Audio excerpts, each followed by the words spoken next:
Tugufasha iki? Ari hejuru. Itukinga ugende.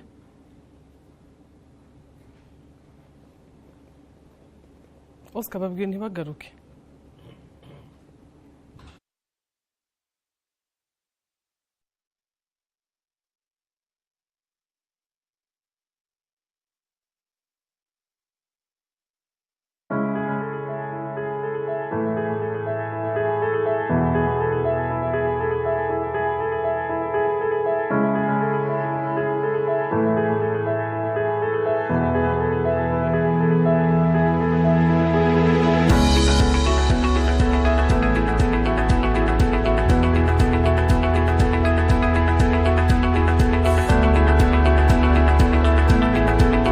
Big, it's new, it's better, it's Prime Time Live.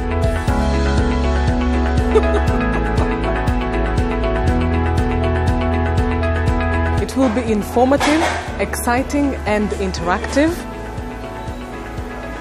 We will turn on the heat when we need to, and we will agree to disagree. But most of all, we'll bring you the facts. We'll do the hard math and ask the hard questions.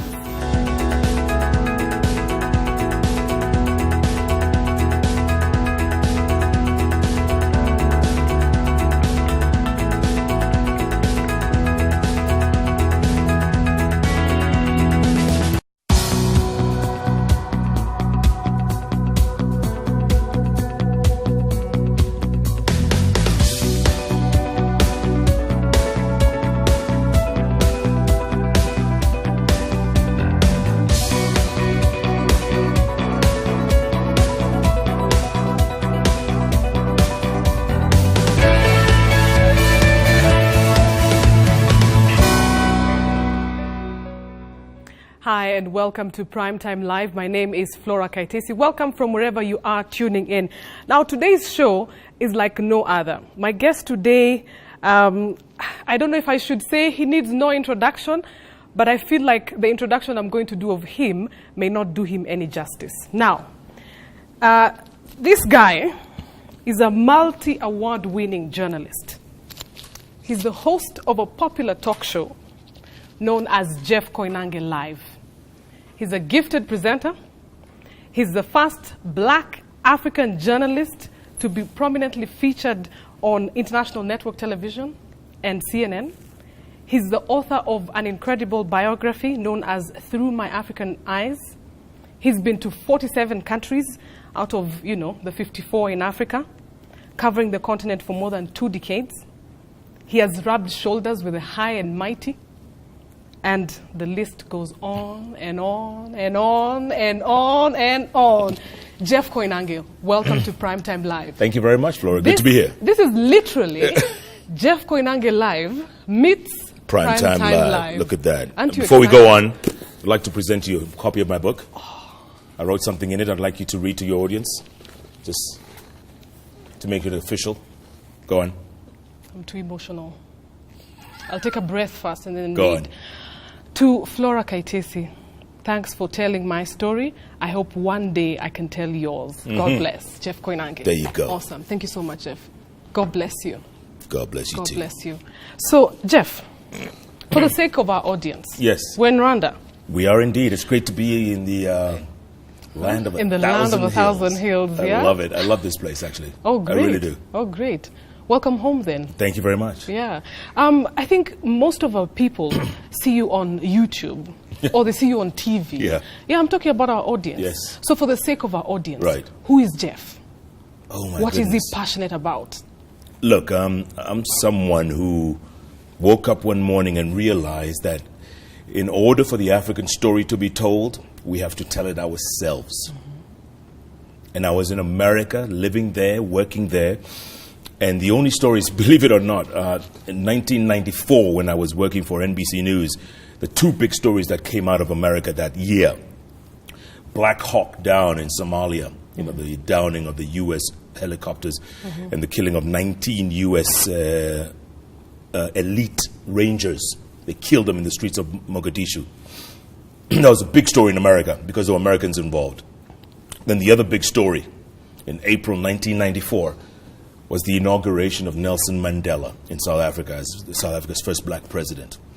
Unbeknownst to them, or maybe they didn't even care, or nobody knew of a tiny little country called Rwanda, where, on April 7th and for 100 days after that, 10,000 people were being killed every single day until 1 million people were slaughtered in the space of 100 days. Nobody cared. And I looked at that and I said, you know what? This has got to change. And the only way it can change, other than these people flying in all the way from wherever they fly from and they parachute into Africa, they tell the story the way they want to tell it and then fly back. I figured we have to tell our story from the Is that ground. how your journey began? Yes, absolutely. And I decided to leave America. I decided, you know what? Go back home, get a job. You said that was in what year? 1994. 1994. Yeah. So 95, I finally got a job. I flew back to Kenya after living in America for 10 years. And I started working, first for Reuters Television, and also for the local TV station in Kenya, KTN, which I work for now, 20 plus years later. But that's a long story. But yeah, I was working for the two of them. And Reuters was the one that opened my eyes to Africa. Because Reuters, the largest news organization in the world, they would send me all over Africa to Yeah, cover and I was stories. just about to ask you, you had just come back to Africa. Yes. And I'm thinking, what a privilege to have that opportunity. Yeah. So what was your experience like? It was incredible. I had never been to, let's see, maybe 2 or 3 countries on the continent. So it was really incredible. Traveling to Liberia then, there was a nasty civil war going on in Liberia at that time. And Sierra Leone, Nigeria under Sani danger, Abacha. the risks. Yeah, it was great traveling the continent, seeing other people who looked like me, who were like me, but in a different part of the continent. It was incredible. It was incredible. And that was just Reuters, that was that network. And, this was before CNN came calling. And when CNN came calling? Oh, it opened up a whole new world, whole new universe. What happened? Well, the story was, so first Reuters, after basing me in Nairobi, and then they sent me to Abidjan in Ivory Coast. I was there for a while. And from there, they sent me to Johannesburg, South Africa. All basing, working in South Africa, West Africa, and then Southern Africa. And then CNN heard about me, and they'd seen my stories, I guess, online or wherever. And they came calling. They said, listen, Guy, we're thinking of opening up a bureau in Lagos, Nigeria. CNN has never been in Lagos. We want to open up a bureau, and we think you're our guy for it. I said, well, number one, I'm not Nigerian, in case you didn't know. And they said, no, we know, but, we want you to go there. And I said, no, I live in Johannesburg, civilization, for lack of a better word. You want me There's to no leave, way I could go across, the continent. leave the comforts of Johannesburg to go to Lagos? Yeah. They said, okay, no problem. But look, here's a ticket to Atlanta, Georgia. Come to our headquarters, spend a week with us, on us. At the end of the week, if you want to change your mind and work for us, it's great. If not, you can go back to your life. And I took them up on the challenge because I love challenges. So let me ask you a question. Yes. When you did your first story for CNN, I haven't finished my story. Can I tell you my story? Wait a minute. I know. So I went to Atlanta. This will help you to tell me your story. This will help you tell you Okay. your story. Yeah. I was about to say to tell you my story. It's the other way around. Yeah. So I'm thinking, when you did your first story, did you know already that you made the right decision to be at CNN? No. No. Now, can I tell you my story? Okay, please. All right. So I'm in Atlanta during this week. All right. And they're taking me around the tour of CNN, just like here, but 1,000 times over. Studios here, this part there, that part. It was incredible. It was amazing. And I realized Reuters had been a great thing, but Reuters is a wholesaler. They produce the news and they sell it to everybody. CNN, Sky, BBC, Al Jazeera, CCTV. They sell it to everybody. They're a wholesaler. Yeah. But with CNN and BBC and Sky and the rest of them, you can put your own brand. You can put your own footprint on a story. That's the difference between a wholesaler and a retailer. That was the difference. So coming back to your question about my first story, oh my God, I was a mess, my first story. I was horrible. Wow. I was terrible. In fact, this wasn't my first, but one of my first stories. We're in Somalia, because I'm the East African correspondent. No, I'm West African. I'm in Lagos, right? But then they sent me to East Africa because Christiana Amanpour was coming to Mogadishu Christian Amanpour. Wow. Yeah, exactly. Wow. So she comes with her team the same way you expected me with a I team. expected you with an entourage. And I come alone. You're walking alone. So she comes with her team. There's others with their teams. There's a huge team. They're doing live coverage out of Mogadishu. And then they say, okay, put that African guy, take him to Baidoa, which is further north of Mogadishu. There, let him yeah, go we'll have a live spot. He's a new guy. He's a rookie. Put him in Baidoa. So it's just great because I'm there. Christian is there. I feel so privileged, right? I'm breathing the same air. With Christian Amanpour. Yes. So anyway, we meet in Mogadishu, and then I take off to Baidoa, and she's doing a live one day. Something had happened, some bombing somewhere. So she's doing the live, and I'm in Baidoa. CNN goes to her first. They say, let's go to our chief international correspondent, Christian Amanpour. Christian, boom, she does her thing. She does, how natural she is, how fantastic. Yeah. And then they say, okay, so we're going to go to Baidoa and get the reaction from there. Imagine from Christian now to you. Can you imagine? Let's go to Jeff Koinange. They couldn't even pronounce my name for crying out loud. They called you Jeff Koinange. Koinange. That sounds like spinach. I'll tell you another story about Jeff Koinange in a moment. So anyway, they said, let's go to Jeff Koinange. Jeff, what's the latest? Blank. I froze. You froze. I froze and my heart stopped beating. And I thought, this is the end of my career. That's excruciating. Journalism is gone. I'm finished. I'm dead. And then they said, oh, well, the good thing about people in Atlanta, they know this. They're so used to this. They say, oh, I think we're experiencing some technical difficulties. We'll get back to Jeff in a moment. They never came back. Oh, my God. Oh, no. Yes. Oh, no. You think I'm sitting here like I'm the superstar of journalism? No, I have been through hell. You've been there where we all start and back. And I have no bones about it, and I'm not going to, How does that make you feel? It builds you. It doesn't kill you, makes you stronger. That's what they say. And I went back to my room, and I probably cried all night that night. Did you cry? I probably did. I can't remember, or I'm not going to admit. But it was terrible. It was devastating. But, everyone was saying, hey, don't worry, man. You're going to get used to this. You've been here like only 3 days, in the business. Don't worry. So it was in 2001, 2002. And I tell you, it was unbelievable. It was tough.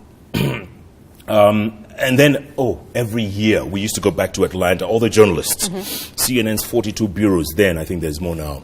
We used to all go back to Atlanta at one point in the year for, evaluation, and they question you, they quiz you, how you doing, how's work, and everything. And then they would play some of your stories that you did the past year. Don't tell me they played that freezing moment. I walk into that room, they played that freezing moment. Oh, no. And they said, listen, Jeff, maybe journalism isn't for you. Isn't for you. Maybe you should think of being a used car salesman. Okay. To my face. So, that day, right there, and then I decided, you know what? I'm going to prove to these guys. I'm going to go back to the drawing board. I'm going to look at all my pictures, my stories, my scripts. I can actually do this. Exactly, and do it my way. Yeah. Put my African touch, what was always on the back of my mind. And that's when that was the turnaround. And that gets me thinking about the impact of the kinds of stories that you did. Let's talk about that. Yeah. Because there was impact. Well, I want to hear it from you. Thank you. In retrospect, I look at some of the stories and I say I was stupid. It was dumb. Going into the Niger Delta, people shooting at you. It's dumb. You don't do that without security. But then again, you're a journalist, you want to do a story, you're hungry for a story, and you've gotten the contacts, you've gotten everything, and you're going down. And you've gotten the okay. We wouldn't do a story without getting an okay from headquarters. Yeah, but when people start shooting at you in the waters, in the creeks, in the Niger Delta, it gets so real. You think you're going to die. So yeah, some of them were quite dumb, but the stories turned out to be fantastic. It was lucky. Sierra Leone one time, 1999, I was still with Reuters. We're driving down this street, and those days, and even now, with Reuters, the main competition is Associated Press Television, APTV. And everywhere they go, they're always competing with each other to see who would get the exclusive, the story that goes out that all the networks use. I was with Reuters, we had our colleagues from APTN, and we were driving down the street in Freetown, January 10th, 1999, I remember. And we're driving down, and we were filming bodies everywhere. The rebels had infiltrated the town, they were burning the town down to nothing. And we gotten a chance to go into town. We were filming, bodies everywhere, bloated bodies, vultures feeding on bodies, dogs feeding on bodies. It was horrible. It was terrible. But, the pictures were incredible. None of these pictures had been seen in the outside world. We filmed for about an hour, competing with this agency. And then I told my cameraman, listen, guy, these pictures are incredible, okay? These guys are still here filming. Let me dash back to the hotel. Let me send these pictures so that we can beat these people to the exclusive, and I'll join you later. So I left him with the crew and with the bodyguards. We had ECOMOG bodyguards there. So I literally ran back to the hotel, started sending my pictures out. 30 minutes later, my door's banging. Boom, boom, boom. My cameraman comes back. He opens the door. I see blood on his white T-shirt everywhere. No. He said, oh, Jeff, oh, Miles, il est mort. The cameraman on the other side, or the producer, had been shot. Oh, no. And I said, Clotaire, qu'est-ce qui se passe? He says, man, and he started relating the story to me. After I had left them, they had all gone down one street. They saw some child soldiers at a roadblock. ECOMOG peacekeepers passed through, everyone passed through. When they saw these people in the competition, by the way, they just happened to be white. Maybe that's why they got here. We don't know. As the kids turned on these guys and they saw them, they just opened fire on the car. Wow. They killed that one producer.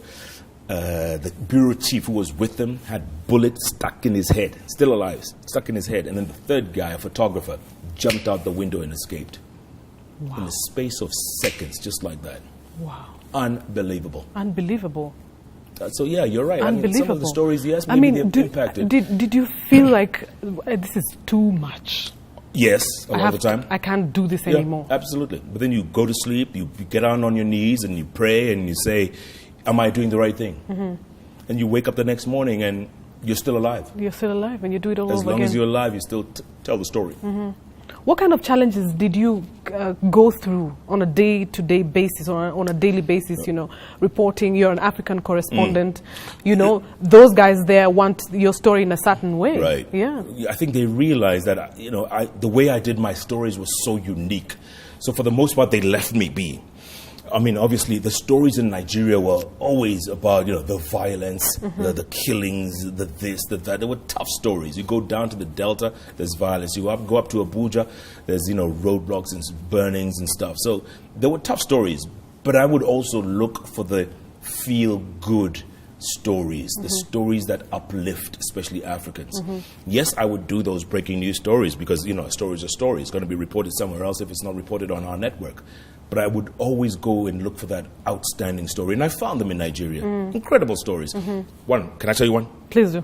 Good. So I'm filming this. I've heard about this guy. He's a rich guy from the north. He sells cement and noodles and all kinds of stuff. And he's very, very wealthy. Very reclusive, from the north, doesn't do interviews. So met him one time in someone's house. And I said, hey, Aliko Dangote. I've heard that, you're really building an empire with this cement and all this stuff. You think we can do a story about you one day, a day in the life? You think you can allow us? He says, oh, no, you know what? They won't believe me, he says. Jeff, they won't believe me. There's no use of doing it. I said, listen, please. So for like 4, 5, 6 weeks. And I mean, sorry to cut you short, but that little thing he told you, they won't believe him, is a perception that was carried throughout the continent. It's a stereotype. How could a black man like that make so much money without stealing? Without stealing. It's unbelievable. Yeah. It can't happen in Africa. Yeah. So he agrees finally for me to do the story. We spend from morning, we do a day in the life. He wakes up, he says that he does his prayers, has breakfast, drives to the airport, gets in his plane, flies over to one of his plants that he was building then, a huge plant in a place called Obajana, in the middle of the jungle, I call it, because there was nothing around. He had gone into this forest, he cut the trees, he had found some limestone, and he built a plant in the middle of that. And then he had to pump his own electricity out. So he built a power plant there, and there was so much electricity left over, he fed the capital, Abuja, with electricity. I come back, I have the greatest story, and we're talking throughout, great story, great sound bites. We're talking throughout. I put the story together, it airs. First run, it was a great story. With Inside Africa, which I used to do a lot on the weekends, they would take the individual stories out and put them in the news throughout the weekend. Because weekends are kind of slow and quiet. Put a story here and there. That story never aired the rest of the weekend. Really? So I called Atlanta. I said, listen, what's up, guys? I mean, it was a pretty decent story about Aliko Dangote. How come you didn't air it? What did they say? They said, you know what, the producer said, this cannot be true. You know, a man can't have made that much money legitimately, so we decided to kill it. Unbelievable. I was so incensed. Unbelievable. Picked up the phone, I called the head of CNN. Boss, great guy, called Chris Kramer. Got along really well. He's in the book. You read him when you do read, yeah? Of course I do. Okay, all right. So I called Chris and I told him, listen, this and this happened. This is the deal. Could you check out the story? You let me know what you think. He checked out the story. He made sure that story was back on air Sunday night, Monday all day, Tuesday the whole day. What was the reaction? People, I mean, nobody knew the real story, why it was cut, but they suddenly saw it on air. And you know how people are, they just see it on air and you know, it's all good, but we knew the inside story. So, you know, the stereotypes exist. The stereotypes yeah, exist. they're never going to go away until we tell our story. Yeah, we need to tell our story. We'll come back to that in a moment because I'd like you to talk about the kinds of lessons you drew from your experience as a correspondent. Yeah. What kind of lessons do you pick up from that? Of course, leading into, you know, the discussion about telling the African story. Yeah. Because I need to also hear from you your views about, do you think it's becoming a cliche? Do you think it's becoming another slogan? What? Africa Rising, telling the African story? No. Okay, good. So, 2 lessons I've learned. And I always tell people, wherever I talk to young people, and I do that a lot, the 2 lessons I learned from this business. 1, you're only as good as your last story.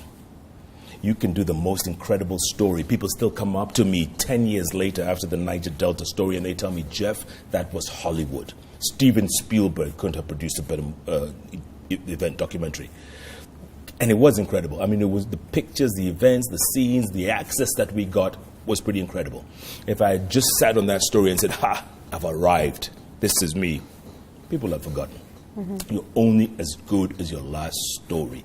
And if you want to remain relevant in this business, you do a story, go out there the next day, do another story like you hadn't done a story the day before. Yeah. That's what I say. Yeah.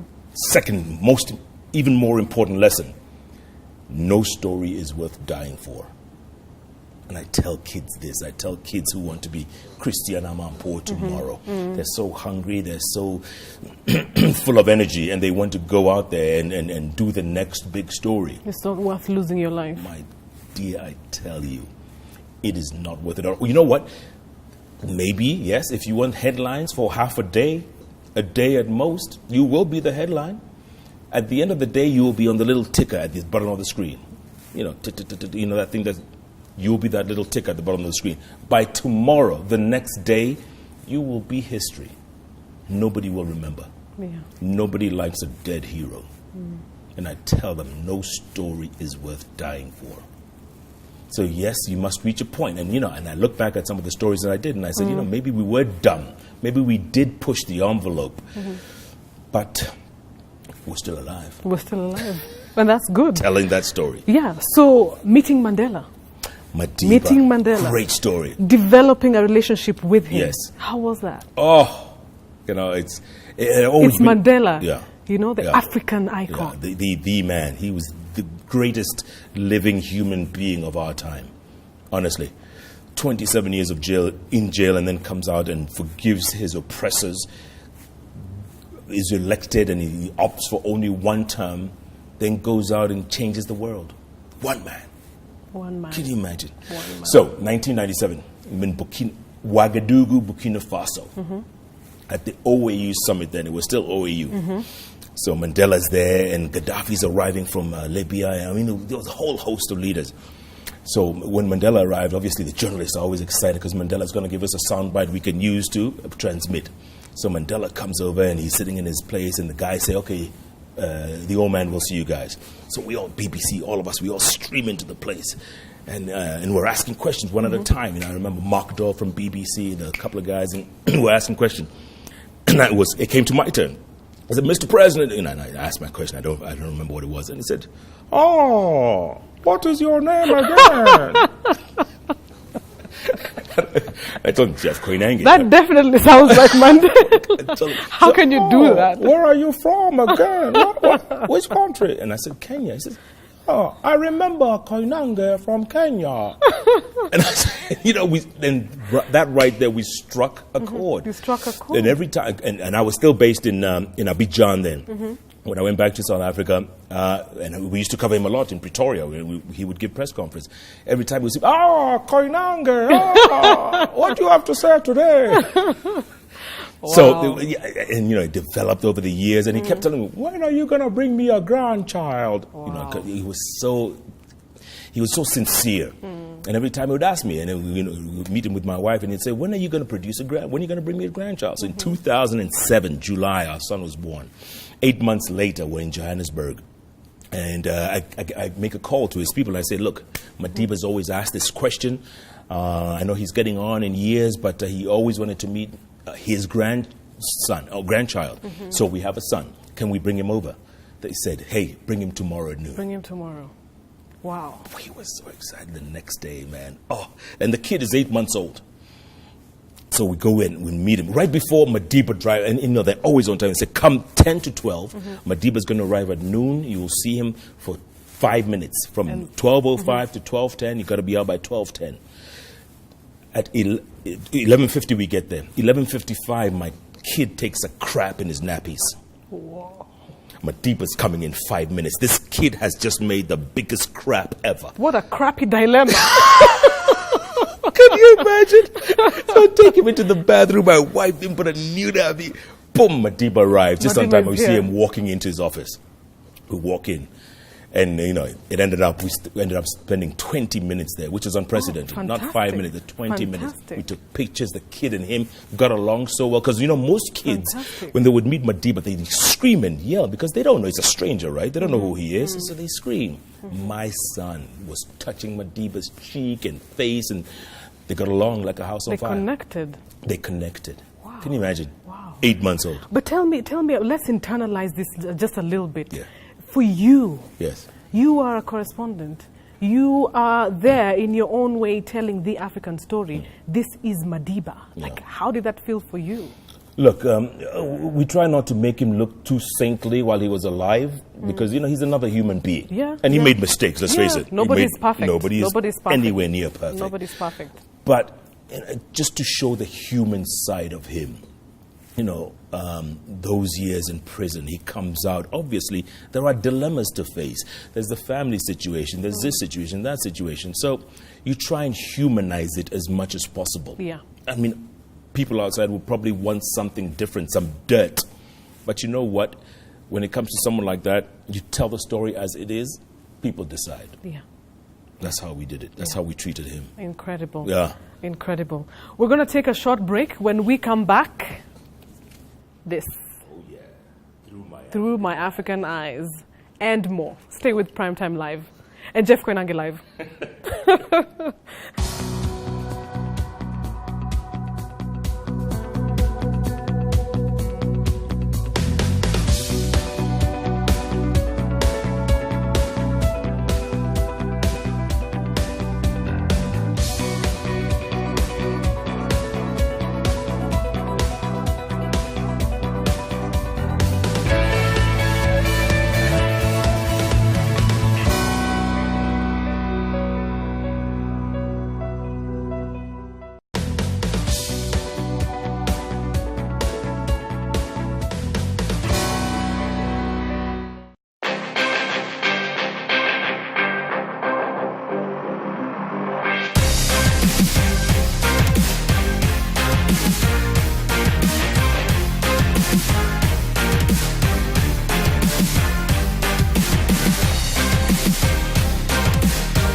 And welcome back to Primetime Live, meeting the guy himself, JK Live. There you go. Good to have you on the show, Good Chef. to be in the show. Good to have you. So, I'd like us to delve into your book, but before that, I want to save this for later. It's the juiciest part, yeah? The juiciest. Yeah, I want to save it for later. Yeah. But I need to have us delve more into the idea of telling the African stories. And I need to ask you this one thing. Do you think we as Africans are doing enough? Honestly, speak honestly. To tell our story? Yeah. No, we're not. Obviously not. Our story is dictated in Washington, D.C., and in London, and in Paris, and in Beijing. That's where our stories are dictated. So within our context, so who does the backstop? I mean, every one of us. You don't point fingers and say, "Oh, you haven't done enough," or "You haven't." But done don't you enough. think the media is like at the forefront? Well, perhaps? not quite. Would you say that? We're trying. I mean, for the most part, many are trying, but more needs to be done. In America, nothing goes on until the media decides. Trump would not have been anything hadn't the media propped him up like that. They had been discarded in December, January. He was nowhere. Yeah. Nobody would have given him a chance. Look at him now. He's the Republican nominee. Can you imagine? Media. Media. Why can't we be that powerful and call it? And, people would look to us as the first point of, resource. Us. And celebrate Africans. Yeah. Celebrate. We I don't like do that. I like that you tend to do that with your shows. Yeah, the other day I was reading an article on a newspaper. I won't mention the name, and by a columnist. I won't mention the name. Local? No, regional. Regional. But he said something that struck a chord. He said, based on Muhammad Ali, the greatest man, and then he said that in Africa we have great men. We have the late Madiba, we have the Julius Nyereres, we have Kwame Nkrumah, but they're all, what comes into your mind after that? They're Politics. all dead. Oh, right. Okay. They're dead, and they're politics, and there's politics. So I mean, we don't celebrate our heroes. Africans, Our real heroes, yeah. I remember you were celebrating the rugby team the other day. The Kenya rugby team, incredible. And you know what? Maybe it's a mindset. Maybe it's just people don't think that way outside the What box. needs to wake people up? I really don't know, but it's going to happen. Because look, for instance, Kenya and Ethiopia and Eritrea maybe, yeah? The marathon runners we produce, those are the real heroes.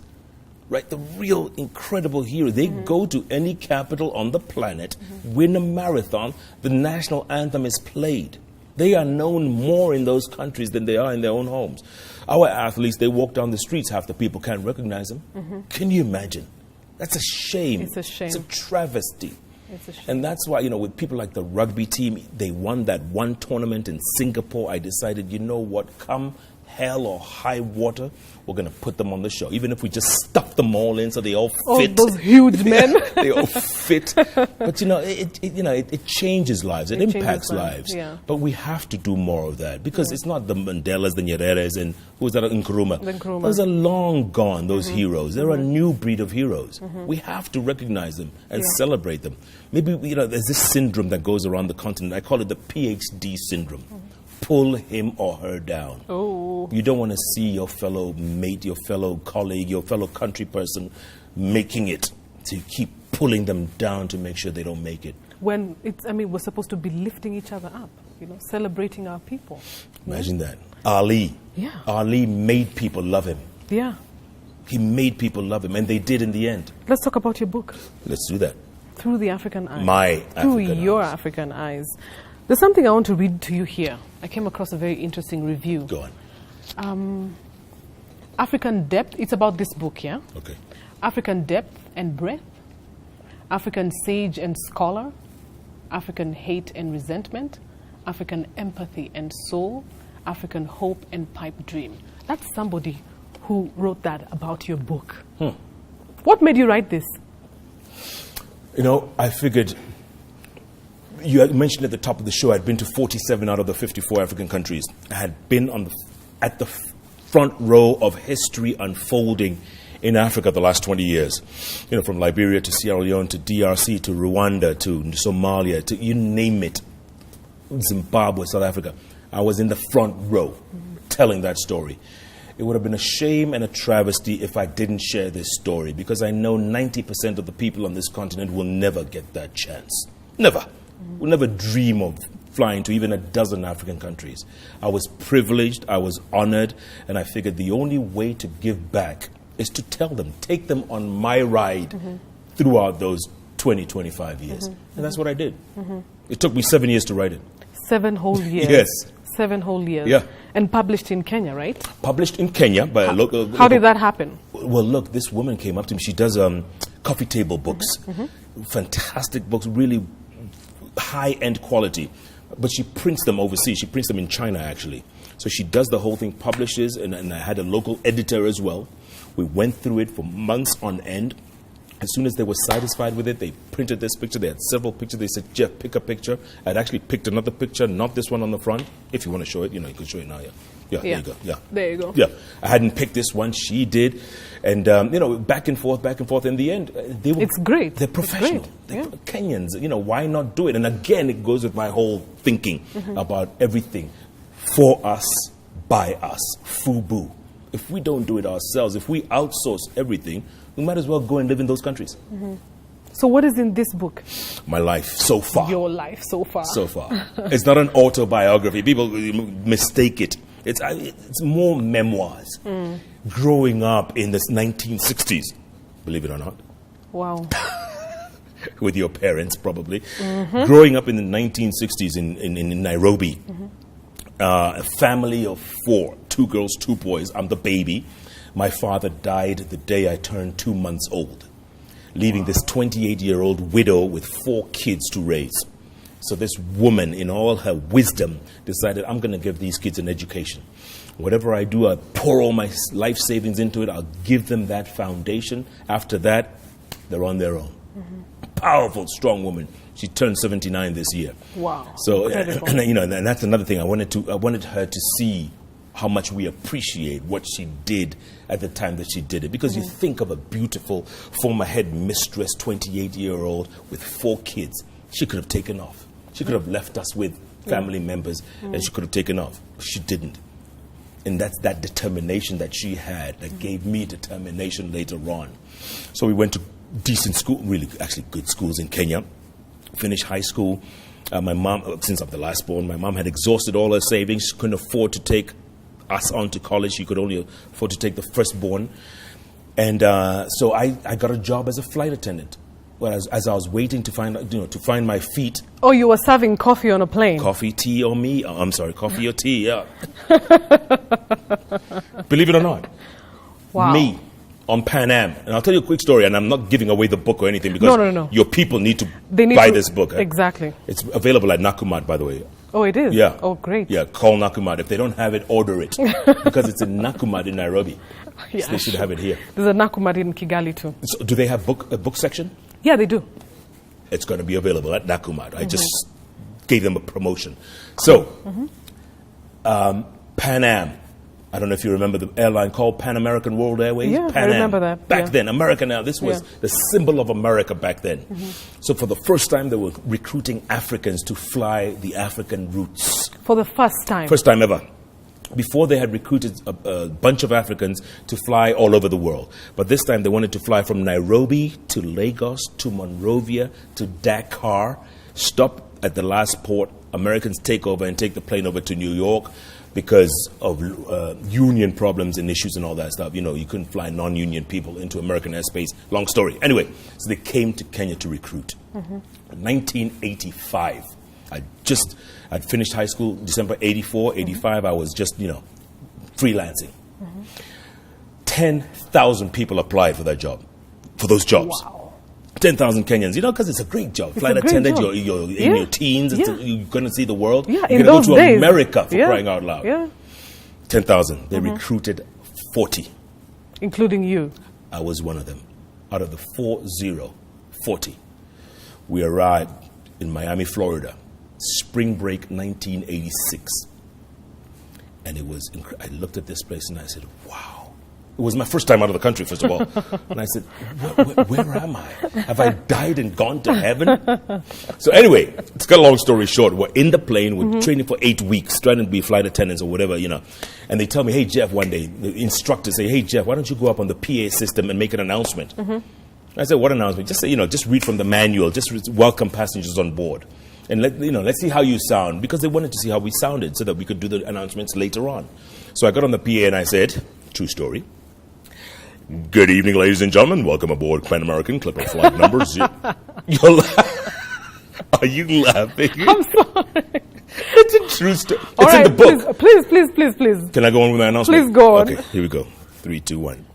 Ladies and gentlemen, welcome aboard Pan American Clipper flight number 089 from Nairobi, Kenya, onwards to Lagos, Nigeria, Monrovia, Liberia, and Dakar, Senegal. All of us are trained in cabin safety, so if you watch and listen carefully, we will review the safety features of this Pan Am Boeing 747. I remember this 30 years later.